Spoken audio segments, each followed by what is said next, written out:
Bismillahirrahmanirrahim. Assalamualaikum warahmatullahi wabarakatuh.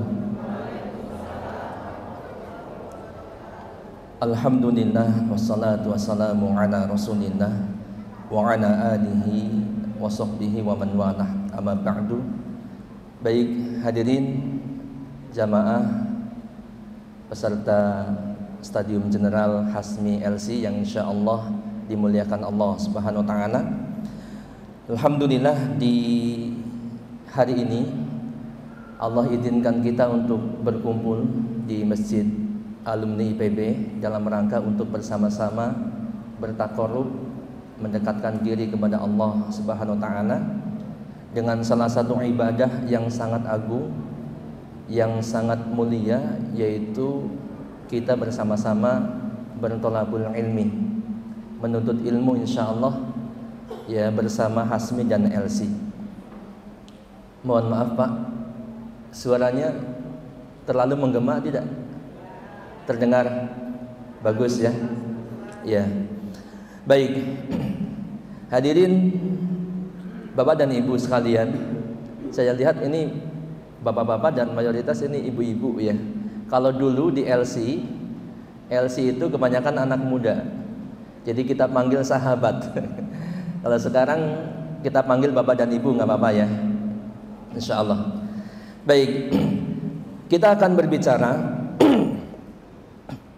menyimak satu judul kajian tentang sholat, ya khususnya tentang bahaya meninggalkan sholat. Dan kita ketahui bersama bahwa sholat itu adalah salah satu syariat di dalam Islam yang paling agung. Satu ibadah syariat dalam Islam yang sangat agung. Sebelum kita melihat apa saja bahaya meninggalkan sholat, saya akan bawa Bapak dan Ibu sekalian untuk sedikit merenungi tentang keagungan ibadah sholat, keagungan sholat dalam Islam. Yang pertama, kita perhatikan, dan insya Allah hadirin dan hadirat semuanya sudah faham, tapi kita kuatkan kembali. Yang pertama, sholat adalah kewajiban yang paling ditekankan setelah dua kalimat syahadat, serta salah satu daripada rukun Islam. Betul Pak? Bu? Ibu menyimak nggak? Iya, mohon tenang sebentar Bu ya. Silakan sambil cari tempat yang paling nyaman. Ya. Baik, saya ulangi. Salat adalah kewajiban yang paling ditekankan setelah dua kalimat syahadat serta salah satu rukun Islam. Rukun Islam ada berapa? Ada berapa? Coba sebutkan Bu. Syahadat, salat, zakat, puasa, dan syahadat, kemudian apa? Salat. Ya. Jadi setelah kalimat syahadat, setelah seseorang mengikrarkan diri sebagai seorang muslim, maka yang kedua ada salat. Ini dalam Islam. Dan salat ini ternyata karena agungnya ini atau keagungan salat ini, salat merupakan salah satu rukun Islam. Ya. Rukun itu kan sesuatu yang harus ada pada saat pelaksanaan. Jadi kalau rukun salat, ya itu gerakan-gerakan dan bacaan-bacaan salat yang harus ada pada saat salat. Maka rukun Islam pun, kalau kita mengaku sebagai seorang muslim, maka rukun-rukun itu harus ada dalam diri kita. Ya, orang kafir non-muslim kalau mau masuk Islam, kalau dia tidak bersyahadat, tidak memenuhi rukun yang pertama ini, maka dia tidak pernah dianggap sebagai seorang muslim. Pun seorang muslim kalau sudah bersyahadat, dia harus ada rukun yang kedua, yaitu salat, zakat, puasa, dan haji. Adapun haji, maka ini ada ketentuannya jika dia mampu. Ya, baik. Kalau dia mampu dan dia tidak mengerjakan, maka dia tidak melaksanakan rukun Islam yang kelima, Kan begitu. Nah ini kita lihat hadis Rasulullah SAW. Ya, beliau bersabda, "Buniyal Islam ala khamsin." Ya, syahadati alla ilaha illallah wa anna Muhammadar Rasulullah, ya, wa tuqimas shalah, wa iqamas shalah, wa ita'iz zakah, wa shaumi Ramadan wal hajj. Kan begitu. Dan dalam hadis yang lain dikatakan al-Islam antasyhada alla ilaha illallah wa anna Muhammadar Rasulullah wa tuqimas shalah wa tutiyaz zakah wa tasuma Ramadan wa tahujjal baita in istata'ta ilaihi sabila.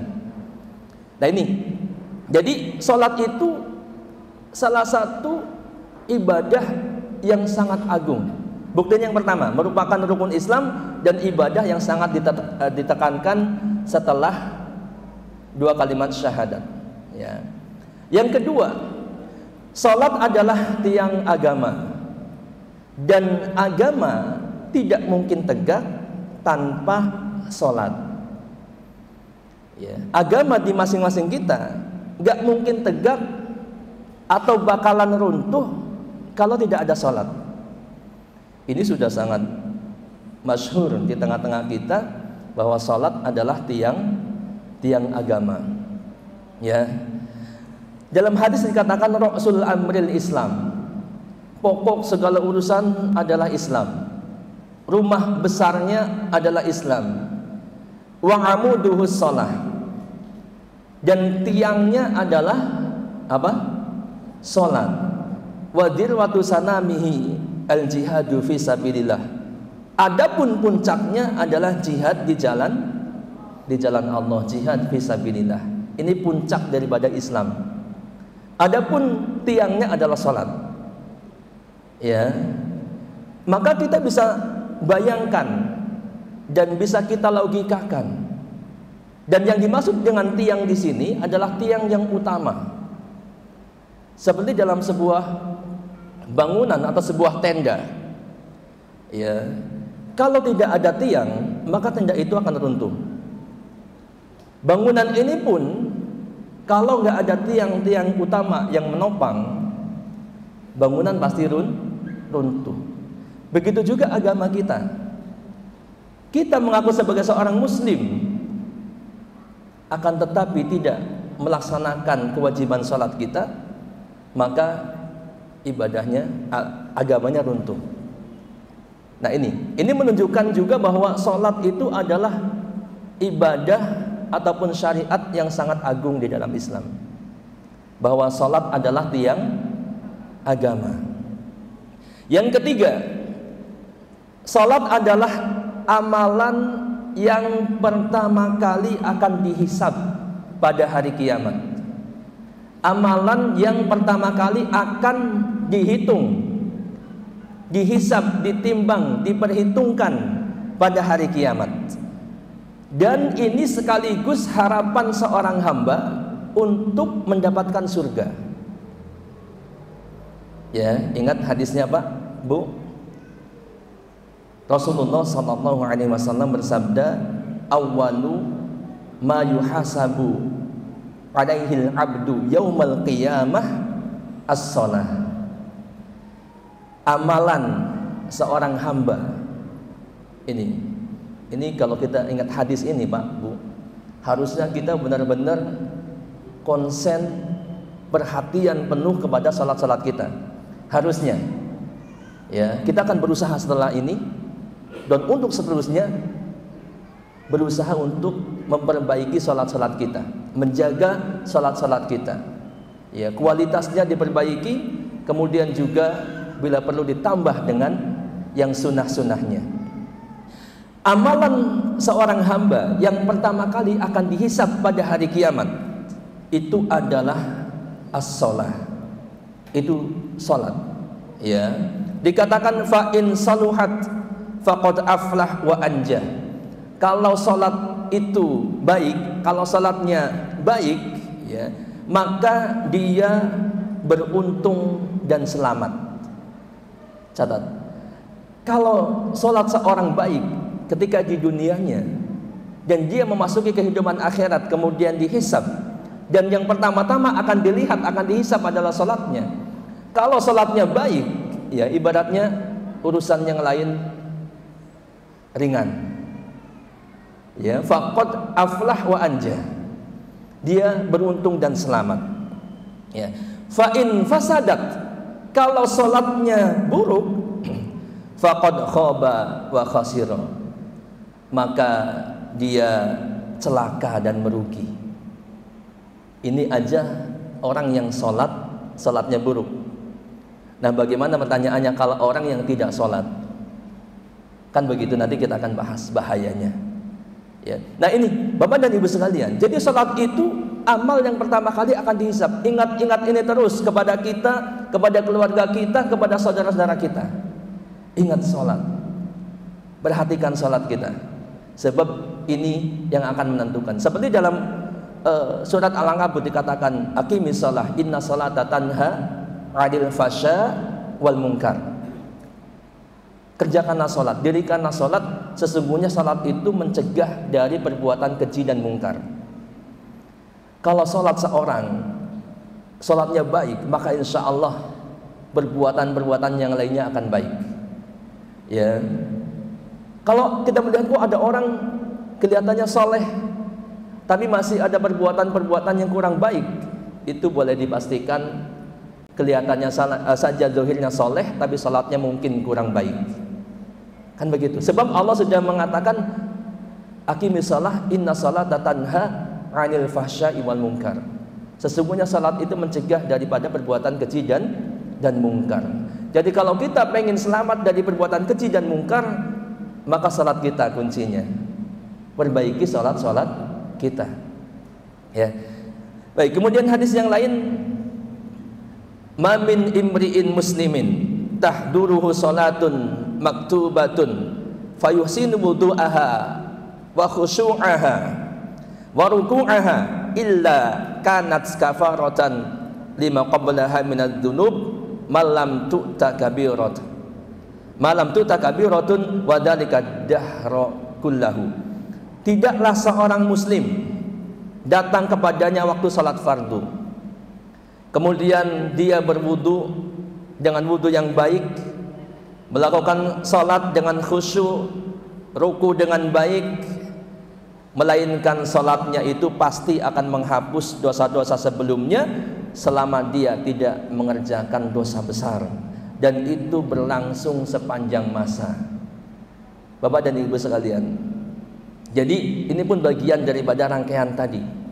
Ya, kalau datang kepada kita waktu salat, datang waktu salat zuhur, ya, berkumandang adzan Allahu Akbar, Allahu Akbar, kemudian kita wudu dengan wudu yang baik, ya, datang ke tempat sholat, ke masjid untuk yang ikhwan, yang laki-laki, sholat ruku sujud dengan sholat yang terbaik, maka sholat itu menghapus dosa-dosa kita, ya, selama kita tidak mengerjakan dosa besar. Maka ini juga harapan buat kita, ya, ketika dosa-dosa kita terampuni, berarti kita menghadap Allah dengan dengan hati yang bersih, ya, dengan dosa yang sudah terkurangi karena salat-salat kita, ya, dan tentunya tidak ada orang yang tidak berdosa, ya, tapi dengan salat-salat itu mudah-mudahan dosa-dosa kita terhapus, terkurangi. Nah, kemudian hadis yang lain masih berkaitan dengan salat ini, menjadi harapan kita untuk masuk surga. Hadis tentang gambaran salat itu seperti sungai di depan pintu rumah kita, ya, kemudian kita mandi sehari 5 kali. Tapi jangan dibayangkan sungai ini sungai seperti sungai di Bekasi misalkan, sungainya kotor hitam, jangan. Anggaplah di Bogor bagian atas sana sungainya jernih. Dan yang dimaksud begitu tentunya, sungai itu sungai yang jernih. Masalus salawatil khamsi kamasali nahrin jarin gomrin ala babi ahadikum yaktasilu minhu kulla yawmin khamsa marrat. Perumpamaan salat 5 waktu, ya, adalah laksana sungai yang mengalir deras di depan pintu salah seorang di antara kalian, kemudian dia mandi padanya sebanyak 5 kali sehari. Sehari 5 kali. Ibu-ibu kalau mandi sehari berapa kali? Enggak mandi. Minimal 2 kali biasanya ya, pagi sama sore. Ya, kalau enggak mandi bahaya ini. Maka kemudian Al Hasan rahimahullah berkata, wa majubqi dzalika minad daron. Ya, masihkah lantas masih adakah kotoran yang tersisa kalau kita mandi 5 kali sehari? Masih ada kotoran yang tersisa enggak? Bersih semuanya. Sehari 2 kali aja kita udah merasa bersih, apalagi 5 kali sehari. Ya, artinya apa? Kembali kepada hadis yang tadi, bahwa seolah-olah atau dikatakan maksud daripada hadis ini adalah dosa-dosa kita terampuni, bersih dengan sholat 5 waktu itu. Ya, kecuali dosa besar. Memang dosa besar itu akan terampuni dengan bertaubat kepada Allah. Ya, tidak hapus dengan amalan yang lain. Ya. Kemudian dalam surat Al-Mu'minun ayat 1 sampai 11 ini disebutkan tentang beberapa amalan yang siapapun di antara kita, seorang muslim, seorang mukmin, ya, mengerjakan amalan-amalan ini, maka dia akan mewarisi surga Firdaus. Dan rangkaian amalan-amalan itu, Bapak dan Ibu sekalian, nanti bisa lihat, dibuka di aplikasi Quran Al-Mu'minun ayat 1 sampai 11. Itu dibuka dengan amalan salat, dan kemudian ditutup juga dengan salat. Ya, Allah berfirman demikian. Ya. Qad aflahal mu'minun alladzina hum fi salatihim khashi'un. Salat. Sungguh beruntunglah orang-orang yang beriman, yaitu orang-orang yang khusyuk dalam salatnya. Walladzina hum 'anil lagwi mu'ridun walladzina hum lizakati fa'ilun walladzina hum li furujihim hafizun illa 'ala azwajihim aw ma malakat aymanuhum fa innahum ghairu malumin faman ibtagha wara'a dzalika fa ulaika humul 'adun walladzina hum li amanatihim wa 'ahdihim ra'un walladzina hum 'ala salatihim yuhafizun. Saya ulangi, waladina hum ala salatihim, salat mereka yuhafidun, mereka jaga. Ulaika humul warisun, mereka itulah orang-orang yang akan mewarisi. Alladzina yarisunal firdausa hum fiha khalidun, yaitu mewarisi surga Firdaus dan mereka kekal di dalamnya. Ya, disebutkan amal-amal di situ, dibuka dengan salat. Ya, kemudian dikatakan setelah itu adalah orang-orang yang menjauhkan diri dari perbuatan dan perkataan yang tidak berguna, orang-orang yang menunaikan zakat, orang-orang yang menjaga kemaluannya kecuali kepada istri-istri mereka dan juga budak-budak mereka yang mereka miliki, maka sesungguhnya mereka dalam hal itu tiada tercela. Dan barang siapa mencari yang dibalik itu, maka mereka itulah orang-orang yang melampaui batas dan orang-orang yang memelihara amanah-amanah. Orang yang amanah, menjaga amanah-amanah dan janjinya. Dan kemudian ditutup lagi orang-orang yang menjaga salat mereka. Mereka itu orang yang akan mewarisi surga Firdaus. Mereka kekal di dalamnya. Salat. Ya, Bapak dan Ibu sekalian, ini menunjukkan salat dengan harapan Allah akan berikan surga kepada kita. Dalam surat Al-Ma'arij 34-35, waladina hum 'ala salatihim yuhafizun ulaika fi jannatin mukramun. Dan orang-orang yang menjaga salat mereka itu kekal di surga, lagi dimuliakan. Ya. Baik, hadirin yang berbahagia. Banyak sekali hadis-hadis tentang ini, ya. Jadi ini menunjukkan bahwa salat itu menjadi harapan kita. Selain tadi yang pertama kali akan dihisab pada hari kiamat, dan selain itu ini menjadi harapan keselamatan kita di akhirat dan mendapatkan surga Allah Subhanahu wa taala. Man hafadhu 'alaiha kanat lahu nuran wa burhanan wa najatan yaumal qiyamah. Barang siapa yang menjaganya, maka dia menjadi cahaya bukti dan keselamatan baginya pada hari kiamat. Ya, Bapak dan Ibu sekalian, jelas ini? Jelas, sekarang jelas betapa agungnya ibadah salat yang sering kita remehkan, yang kebanyakan orang yang tidak hadir di sini khususnya mereka meremehkan ibadah salat. Ya, padahal salat adalah kewajiban yang paling utama setelah syahadat. Kemudian salat adalah tiang agama, dan salat adalah amalan yang pertama kali akan dihisab pada hari kiamat, dan sekaligus sebagai penentu seorang hamba apakah dia selamat ataukah tidak di akhiratnya nanti. Wallahu a'lam bishawab. Ini yang, mohon maaf Pak MC, ini ada 2 sesi apa 1 sesi aja? Fauzi, tadi disebutkan 2 sesi, 1 sesi? 2? Oh, 2 sesi. Iya. 1 sesi berikutnya sengaja kita sampaikan dengan ringkas karena masih banyak rangkaian acaranya. Insya Allah kita akan melihat bagaimana bahaya salat, bahaya meninggalkan salat, mohon maaf, bahaya meninggalkan salat, ya, supaya kita lebih yakin bahwa salat itu benar-benar ibadah yang harus kita perhatikan. Ya, kalau yang hadir di sini Anda yakin, saya yakin sekali pasti orang-orang yang menjaga salat-salatnya. Ya, akan tetapi nanti setelah ini Bapak dan Ibu punya kewajiban untuk menyampaikan kepada yang lain. Seperti dalam hadis dikatakan, hendaklah yang hadir menyampaikan kepada yang tidak hadir. Yang mendakwahkan kembali, menyampaikan kembali, ini bagian daripada amal ibadah kita kepada Allah, yaitu mendakwahkan kebaikan kepada orang lain. Untuk sesi yang pertama mungkin ini ya, ya. Terima kasih atas perhatiannya. Insya Allah kita lanjut setelah break, atau sesi yang kedua kita lanjut nanti. Terima kasih. Assalamualaikum warahmatullahi wabarakatuh. Baik, kita lanjutkan sesi yang kedua. Bismillah, alhamdulillah, wassalatu wassalamu ala rasulillah, amma ba'du. Baik, silakan barangkali bisa membantu untuk penjelasannya ditampilkan di layar. Kita masuk pada inti pembahasan kita, yaitu tentang bahaya meninggalkan sholat.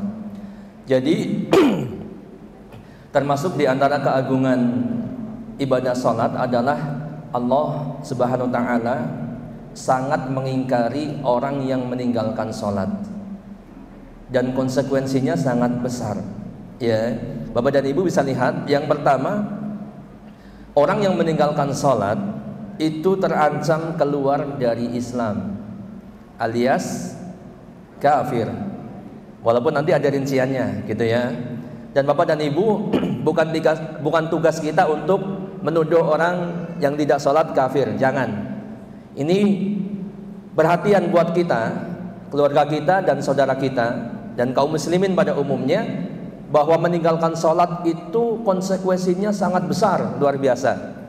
Jadi jangan dianggap remeh. Dosa ini dosa besar dan sangat membahayakan, kan begitu ya. Bukan untuk mentungin orang ente kafir enggak. Tapi ini perhatian buat kita, sebab Al-Quran dan hadis mengatakan demikian. Ya, Bapak dan Ibu sekalian. Ini yang pertama, jadi terancam keluar dari Islam. Kita lihat bagaimana surat At-Taubah mensiratkan tentang ini.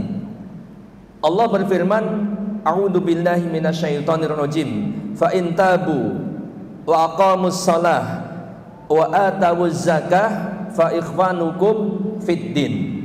Jika mereka bertobat, ini Allah berfirman tentang orang-orang musyrik. Kalau mereka bertobat, kemudian mendirikan salat dan menunaikan zakat, maka mereka itu adalah saudara-saudara kalian seagama. Berarti mereka muslim. Kalau mereka bertobat dari kemusyrikannya, dari kesyirikannya, mengerjakan salat, menunaikan zakat, maka mereka adalah muslim, saudara kita, saudara kalian semua. Ya, akan tetapi kalau mereka tetap dengan pendirian mereka dan mereka tidak salat, kemudian tidak zakat juga, maka mereka bukan seorang muslim.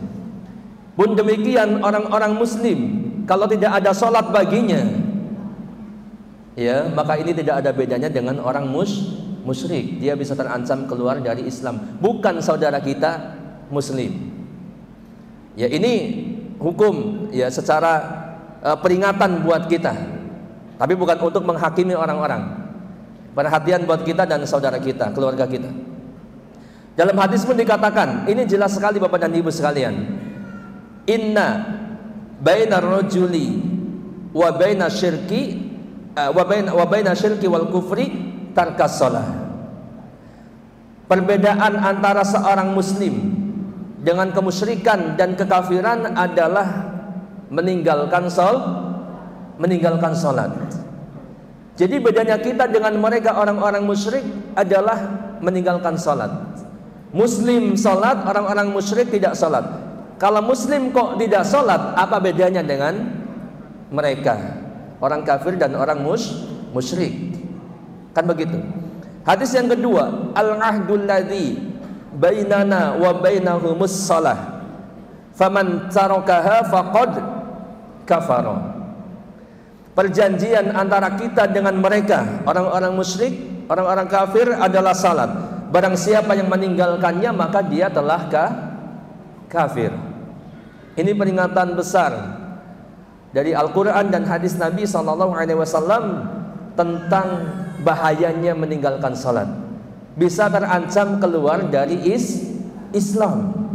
Dan ini termasuk ijma' para sahabat. Para sahabat Rasulullah SAW berijma, bersepakat tentang bahayanya meninggalkan salat, bisa terancam keluar dari Islam. Ya, maka ini sengaja Hasmi dan LC menyelenggarakan materi kajian stadium general tentang materi bahaya meninggalkan salat. Sebab ini urgen untuk disampaikan. Dan Bapak dan Ibu nanti juga bisa menyampaikan. Kalau tidak bisa menyampaikan secara langsung, bisa sampaikan di status Bapak dan Ibu, WA, Facebook, Instagram, TikTok dan lain sebagainya. Itu bagian daripada kewajiban kita mendakwahkan kepada orang lain untuk kebaikan bersama, bukan untuk menghakimi mereka. Ya, para sahabat Rasulullah bersepakat, berijma, karena ashabu Rasulullah SAW la yarawna syai'an minal a'mali tarkuhu kufrun illa salah. Mereka tidak pernah memandang suatu amalan yang apabila ditinggalkan menjadikan seorang menjadi kufur kecuali salat.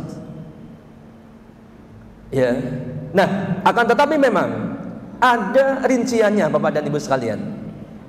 Meninggalkan salat itu ada dua sebabnya.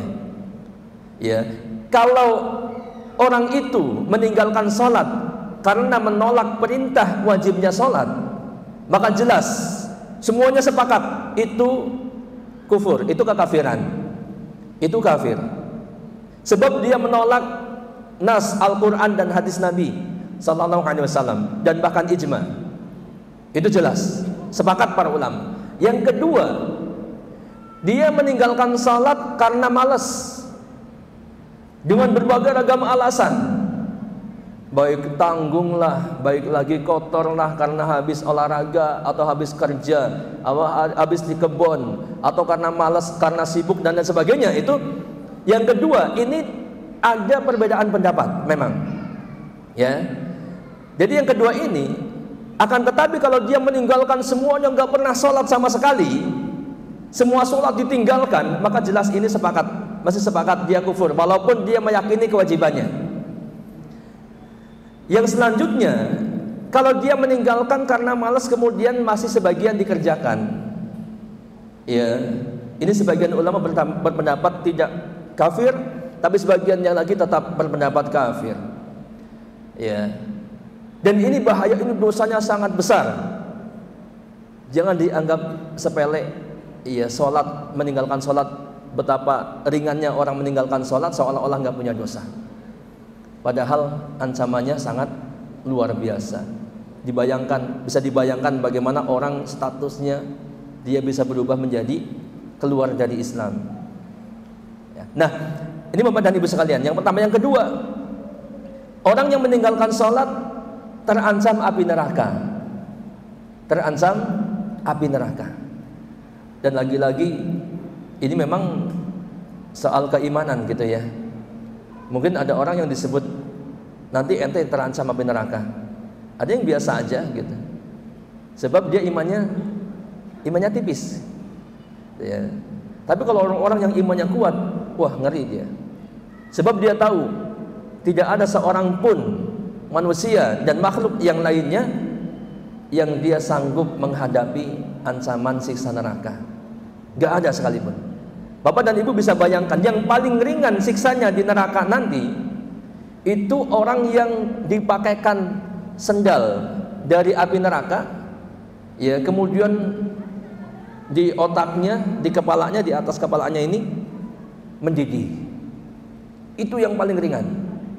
Panasnya api neraka, Bapak dan Ibu sekalian, kalau kita melihat kebakaran besar ya, mungkin jarak 10 meter terasa panas, apalagi sampai 1 meter, apalagi masuk, gak ada yang sanggup, gak ada yang kuat. Panasnya api neraka itu 69 atau 70 bagian daripada api dunia, itu bagian daripada panasnya api neraka. Bisa dibayangkan ya, seperti apa dahsyatnya siksa api neraka. Dan orang yang meninggalkan salat terancam api neraka. Surat Al-Mudaththir 42-43, Bapak dan Ibu sekalian, ini adalah dialog orang-orang penghuni surga, ashabul yamin. Mereka saling bertanya, dan ini terjadi dialog antara penghuni surga dengan penghuni neraka. Nggak usah dibayangkan kok bisa begitu. Allah semuanya bisa, menjadikan semua itu bisa. Nggak ada yang sulit bagi Allah. Dan Allah katakan, orang penduduk surga itu bertanya kepada penduduk neraka, ma salakakum fi saqar, apa yang menyebabkan kalian masuk ke dalam neraka sakar? Apa yang menjadikan kalian disiksa dalam neraka saqar? Ya, mereka menjawab, qalu lam naku minal musallin. Kami dahulu bukan termasuk orang-orang yang mengerjakan salat. Neraka saqar. Dalam penjelasan Bapak dan Ibu nanti bisa searching neraka saqar itu apa. Salah satu nama neraka yang dia tidak menyisakan dan tidak meninggalkan. Dilibas semua jasad orang yang dimasukkan ke dalam neraka saqar, hangus, dibakar. Ya, kemudian dihidupkan lagi, dibakar lagi, dihidupkan lagi. Karena sisa neraka memang sifatnya begitu. Bukan sekali cemplung kemudian mati sudah, enggak ada kematian di sana. Disiksa terus sampai waktu yang Allah tentukan. Kalau dia seorang musyrik, seorang kafir, abadan, selama-lamanya di neraka. Ya, maka ini yang menyebabkan dia masuk neraka. Dia dahulu di dunia bukan termasuk orang-orang yang mengerjakan sholat. Ya. Kemudian hadis Nabi SAW, man lam yuhafid 'alaiha walam takun lahu nuran wala burhanan wala najah wa kana yaumal qiyamah ma'a Qarun wa Fir'aun wa Haman wa Ubay ibn Khalaf. Dan barang siapa yang tidak menjaganya, tidak menjaga salat-salatnya, maka dia tidak akan mendapatkan cahaya. Jadi di akhirat nanti kita butuh cahaya ya, dan masing-masing cahayanya sesuai dengan keimanan dan amal-amal kita. Orang-orang munafik tidak dapat cahaya dan dia membutuhkan cahaya itu ya. Yang tidak menjaganya tidak mendapatkan cahaya, tidak mendapatkan bukti dan juga tidak mendapatkan keselamatan. Dan pada hari kiamat dia akan bersama siapa? Qarun, Fir'aun, Haman dan Ubay ibnu Khalaf. Ya, dalam penjelasan kurang lebihnya, kalau orang yang meninggalkan sholat karena sibuk dengan hartanya, dia akan bersama Qarun. Orang yang sibuk dengan jabatannya, ya, dengan pimpinannya mungkin, atau dengan pekerjaannya dan lain sebagainya, dia akan bersamakan dengan Fir'aun. Yang sibuk dengan jabatannya, dengan title-nya dan lain sebagainya, mungkin dia akan bersamakan dengan Haman. Yang sibuk dengan bisnisnya, meninggalkan sholat karena bisnisnya, dia akan bersama Ubay bin Khalaf. Ini ancaman buat kita supaya kita perhatian, jangan sampai kita bermudah-mudah meninggalkan sholat, tidak menjaga sholat kita. Yang ketiga, ya, praktis saja, ringkas. Celakalah orang-orang yang lalai atau melalaikan sholatnya. Bapak dan Ibu sekalian, surat pendek yang sudah kita hafal. Fawailul lil musallin alladzina hum an salatihim sahun. Maka kecelakaanlah bagi orang-orang yang salat, yaitu orang-orang yang lalai dalam salatnya. Dikatakan lil musallin, untuk orang-orang yang salat, Bapak dan Ibu sekalian. Orang-orang yang salat saja bisa celaka. Ya, seperti tadi. Ya, orang yang salat saja bisa terancam. Ya, apalagi kemudian orang yang tidak mengerjakan salat, maka dia lebih celaka lagi. Yang dimaksud lalai dalam salat adalah tidak mengerjakan salat sama sekali. Ini jelas. Ya, sepakat dia celaka. Yang kedua, lalai dari pengerjaannya di waktu yang telah ditetapkan oleh syariat, malah justru mengerjakannya di luar waktu yang ditetapkan. Baik dia mendahului atau dia keluar, ya, dari waktu yang ada kemudian sampai kelewat. Contoh salat zuhur kemudian dia kerjakan di waktu asar, padahal tidak ada sebab apa-apa, kelewat waktunya, maka ini termasuk kelalaian, gitu ya. Yang ketiga, selalu mengerjakan salat di akhir waktu selamanya atau pada umumnya. Ada orang-orang yang seperti ini. Ya, subuh dia nunggu sampai jam 6 kurang misalkan. Dan itu semuanya pada umumnya setiap hari. Kemudian zuhur pun begitu, padahal dia lagi ngopi, lagi nyantai, lagi main catur, ya apalagi lagi main gaple gitu kan. Di ujung sampai 2:30 atau hampir asar misalkan. Asar pun demikian, tanggung lagi pingpong misalkan, lagi olahraga gitu, ya. Dan keumumannya begitu, maka ini termasuk orang yang lalai. Ya, berbeda lagi kalau kondisi tertentu dan di waktu-waktu tertentu saja, kondisional, ada sebabnya. Tapi kalau pada umumnya begitu, dia celaka.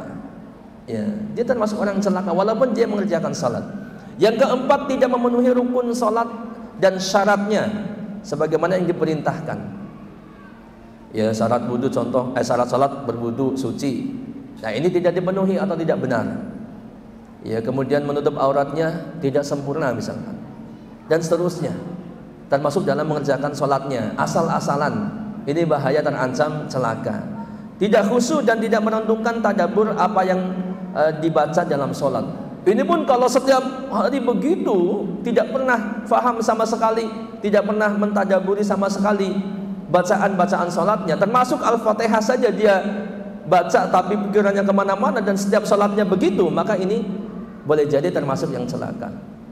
Masa ya dari kita kecil sampai segini tuanya, istilahnya memahami terjemah Al-Fatihah saja kita nggak bisa. Ya, dalam sholat, setiap sholat kita nggak pernah khusyuk, nggak pernah mentadaburi sama sekali makna-makna daripada bacaan sholat. Sholat tapi pikirannya kemana-mana terus. Tahu-tahu selesai, tahu-tahu salam. Ya, apalagi dalam sholat tidur, tahu-tahu salam. Ini bahaya nih. Ya, bagaimana mungkin dia mentadaburi? Ada orang yang begitu, boleh jadi ada. Berdiri ngantuk, duduk apalagi. Sujud lama, ternyata tidur. Nah, ini jangan sampai terjadi. Sebab kita takut kita termasuk orang yang terancam fawaidul lil musallin. Baik. Kemudian yang keempat, bahaya meninggalkan salat.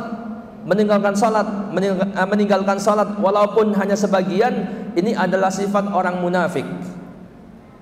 Ya, yang orang munafik, ya ini termasuk satu golongan yang mohon maaf ini, yang terancam fi asfali minan nar, gitu kan? Kalau munafiknya tulen, dia terancam di neraka yang paling dasar. Melalaikan sholat, meninggalkan sholat, apalagi ini termasuk ciri orang munafik. Wa idza qamu ila salati qamu kusala. Dan apabila mereka berdiri untuk sholat, mereka berdiri dengan malas. Ya tadi mau sholat tanggung sampai ujung gitu kan, mau habis waktunya baru dia terpaksa berdiri sholat. Ketika sholat pun kayak apa, ayam matuk makanan gitu, cepat tahu-tahu selesai. Ente sholat cepat amat gitu, tahu-tahu udah balik lagi, udah selesai kan begitu ya. Asqalu salati 'alal munafiqin salatul isya wa salatul fajri walau ya'lamuna ma fihi ma la atauhuma walau habwan. Salat yang paling dirasakan paling berat oleh orang-orang munafik adalah salat isya dan salat fajar, salat subuh. Seandainya mereka mengetahui pahala apa yang ada pada keduanya, salat isya dan salat subuh, niscaya mereka akan mendatanginya meskipun dengan merangkak. Ya, asqalu salat 'alal munafikin. Salat yang paling berat oleh orang-orang munafik, sebab di zaman itu kalau orang munafik itu kan salat itu dalam rangka untuk dilihat oleh orang lain. Bukan karena Allah semata, bukan. Sehingga kalau waktu isya akan gelap, waktu subuh gelap, ya kelihatan orang gitu ya istilahnya. Sehingga dia malas untuk mengerjakan salat isya dan salat subuh berjamaah. Dia tinggalkan itu. Ya, maka ini peringatan buat kita. Ya, jadi kalau salat isya, salat subuh, ya, itu perhatikan. Sebab di sini itu banyak orang yang lalai. Salat isya walaupun kita belum tidur, tetap kesibukan kita kadang. Kita ya perasaan baru maghrib, baru duduk nonton TV, tahu-tahu adzan isya, tanggung, akhirnya nggak ke masjid misalkan, atau udah terlanjur lagi ngobrol sama teman nggak ke masjid, ya, lagi asik dengan keluarga nggak ke masjid, ya misalkan. Nah, apalagi kemudian sholat subuh kesiangan terus berhari-hari, bahkan setiap saat nggak pernah ke masjid sholat subuh. Ini hati-hati, jangan-jangan koreksi diri kita termasuk orang-orang munafik. Sebab Rasulullah mengatakan ini cirinya orang munafik yang berat mengerjakan salat isya dan salat subuh. Ya, jadi meninggalkan salat, melalaikan salat jadi orang munafik. Ya, ana rasa semua orang yang hadir di sini kalau ditunjuk ente munafik, ente orang munafik, pasti akan marah, betul nggak? Ini hampir sama seperti ente orang kafir gitu, hampir sama. Orang munafik itu sifatnya luar biasa Bapak dan Ibu. Coba, di antara sifat orang munafik itu, dia membenci ajaran-ajaran Islam, dia membenci orang Islam, dia membenci Islam kalau agama Islam sukses, dia membenci kalau orang-orang Islam sukses, dan dia senang kalau orang Islam hancur. Jadi orang munafik itu, kalau sekarang di Palestina sedang digempur habis-habisan sama Yahudi Zionis, mereka senang. Ya, mereka senang. Ini orang munafik sifatnya gitu. Ya, maka dia layak terancam neraka gitu. Nah, kemudian yang kelima, dan ini yang terakhir, orang yang meninggalkan sholat terancam hukuman mati di dunia. Ini Bapak dan Ibu sekalian, mungkin ini jarang didengar oleh kita, tapi kita lihat bagaimana penjelasan para ulama di situ ya. Sengaja saya tuliskan, saya nukilkan.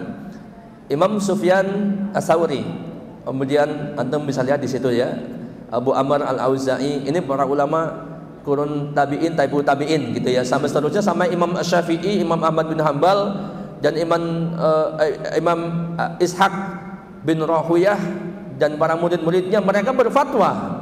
Ini para ulama yang kredibel semuanya, Ahlus Sunnah wal Jamaah, dan mereka sudah berkompeten dalam, dan sudah diakui oleh seluruh dunia. Mereka berfatwa bahwa orang-orang yang meninggalkan sholat, Bapak Ibu bisa lihat, itu dihukum dibunuh orang yang meninggalkan sholat. Ya, sebab tadi secara asal tadi rinciannya dia kafir, dia keluar dari Islam, gitu kan. Kemudian mereka berbeda pendapat bagaimana cara hukuman bunuh terhadapnya. Yang berbeda pendapat cara menghukum bunuhnya. Jadi kalau menghukum dibunuhnya itu sepakat. Walaupun lagi-lagi ini bukan kita menghukum mereka, ini urusan pemerintah Islam lah gitu ya. Itu pun kalau sudah diperintahkan untuk sholat, sudah dinasihatin segala macam, dia tetap nggak mau, ya berarti itu jelas gitu kan, itu jelas. Ya, tapi ini ancaman buat kita sebagai seorang muslim, jangan sampai bermudah-mudah meninggalkan sholat, diancam bunuh. Ya, ini perbedaannya, silakan masalah perbedaan bagaimana dibunuhnya, yang jelas mereka sepakat. Ya, apalagi orang yang meninggalkan sholat karena menolak kewajibannya. Ya, baik. Kemudian Imam Ibnul Qayyim Al-Jauziyah rahimahullah mengatakan, kaum muslimin bersepakat bahwa meninggalkan salat 5 waktu dengan sengaja adalah dosa besar yang paling besar, dan dosanya lebih besar daripada membunuh, daripada merampas harta orang lain, daripada berzina, daripada mencuri, daripada minum minuman keras, daripada minum khamr. Meninggalkan salat dosanya lebih besar daripada membunuh, merampas harta, berzina, mencuri, minum minuman keras. Lebih besar daripada itu. Cuma realita kita di masyarakat kita, Bapak dan Ibu sekalian, kalau ada orang berzina, mungkin seluruh warga itu sepakat bahwa itu perbuatan yang sangat keji, sehingga semua orang mukulin orang yang berzina. Memang layak begitu, ya, sebab itu perbuatan yang sangat keji dan merusak tatanan masyarakat, ya. Tapi sholat lebih besar dosanya daripada itu, ya. Sudahkah kita peduli terhadap orang-orang yang meninggalkan sholat, padahal dosanya lebih besar daripada itu, lebih besar daripada merampok, lebih besar daripada minum khamr, ya. Maka di sini Hasmi peduli mendakwahkan, menyampaikan nasihat, dan mudah-mudahan bisa diteruskan oleh Bapak dan Ibu sekalian yang hadir, karena ini ancamannya luar biasa, meninggalkan sholat, ya. Jangan sampai kemudian terjadi pada kita, keluarga kita, dan saudara-saudara kita.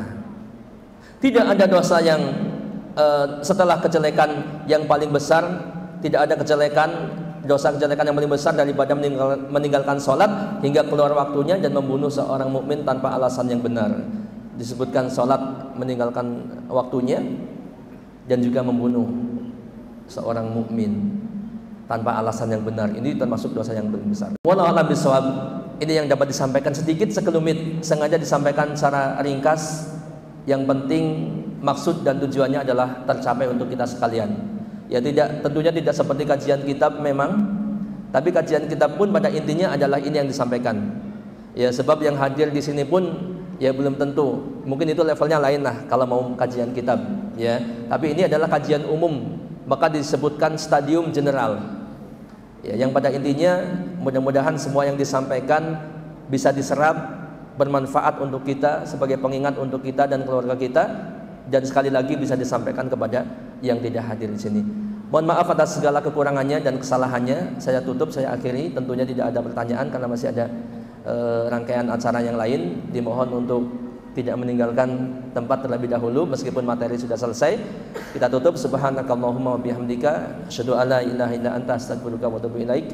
Assalamualaikum warahmatullahi wabarakatuh.